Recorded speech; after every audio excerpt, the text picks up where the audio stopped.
week 2 of the private faceting class.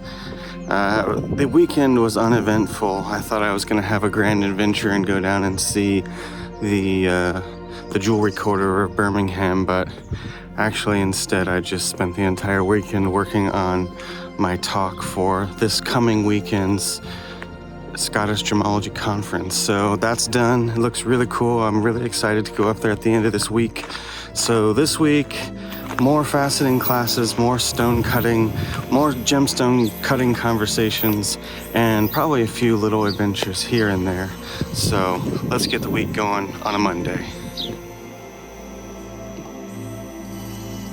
Ooh, I just came out of a little dinner, and I feel like I just went back in time. Just ignore the cars. There's no cars here. There's just kind of old looking buildings and an actual old building. Just don't look down there. We're in the 1500s or earlier.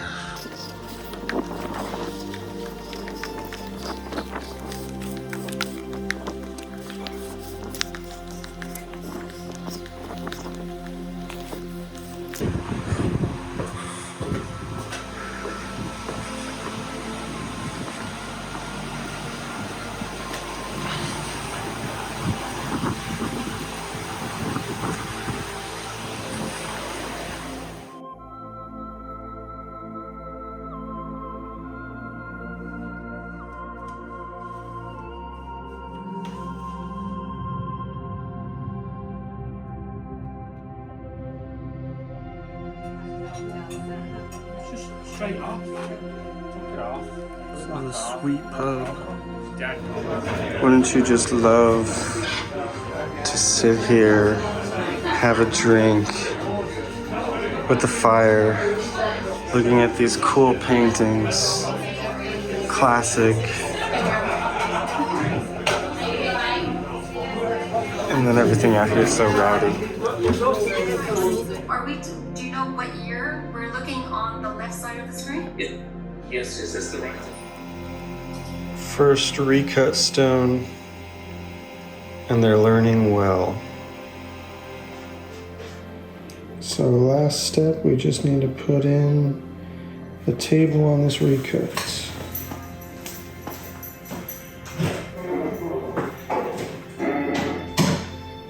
She's learning how to do it.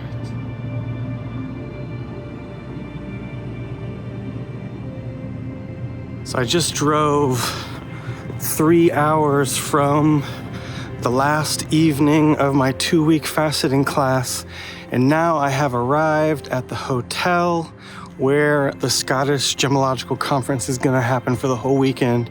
Never been here before, lots of people I never met before, and I'm excited, so let's see what happens. Software in history, definitely software in history, maybe one of the best. We're the first software to ever have the SSCF gem It's the end of the first day of the conference. I just showed up for the first night's dinner, and ooh, they hooked it up with a nice hotel room. Thanks, Scottish Gemmological Conference. I was starting to see those and they were like, impressed. So just as an introduction here, my first words here are... Sometimes more meets the eye to them.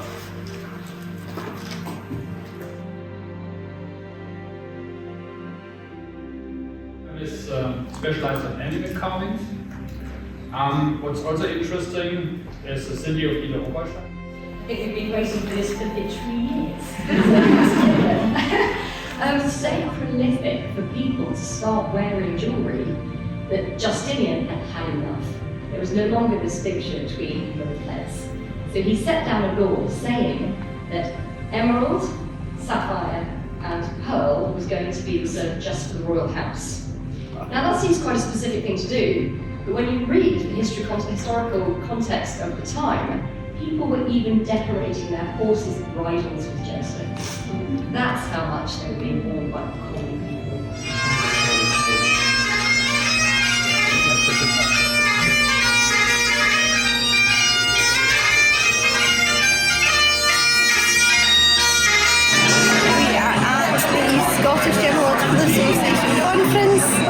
what's about to happen tonight? We are going to have a Kaylee, we're going to dance our socks off and drink lots of wine. Anybody else on? What are we doing? We're at a conference, SGA conference, dancing, boogieing, having a great time.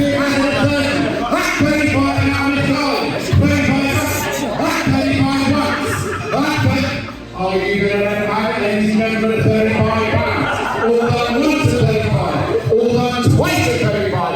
With Carly now at £35.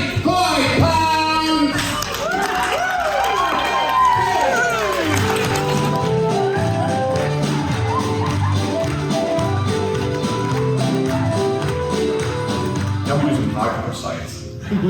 Not too much, but if you, for example, use tanzanite as a search on Google, this is what you end up. Lots of blue stones, a couple of people there, rings, many other things. But of course, you can just kill one of the two colors that the human eye can see, and in one color you see it perfectly honey-colored, and the other one you have mostly this color.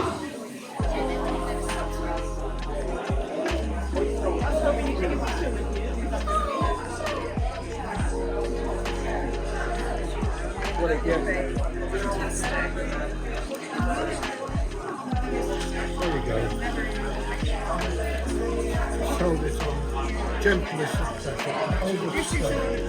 We're on camera.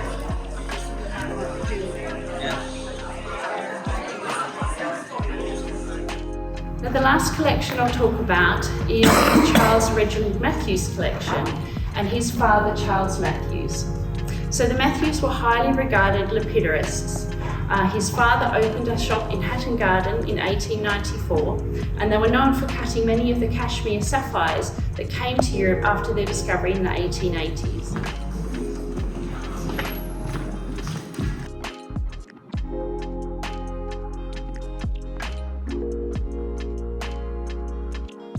No matter what I do with the microscope, and the images never line up. Yeah. Yeah.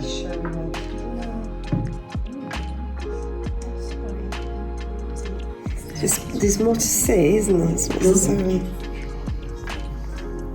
a camera of a camera.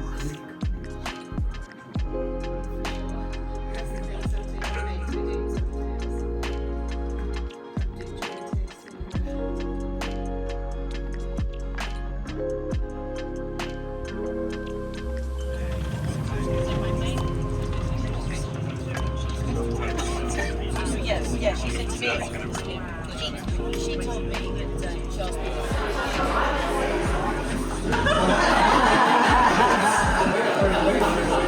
I think that was your introduction, Alan. 25 years. Come on, applause for 25 years.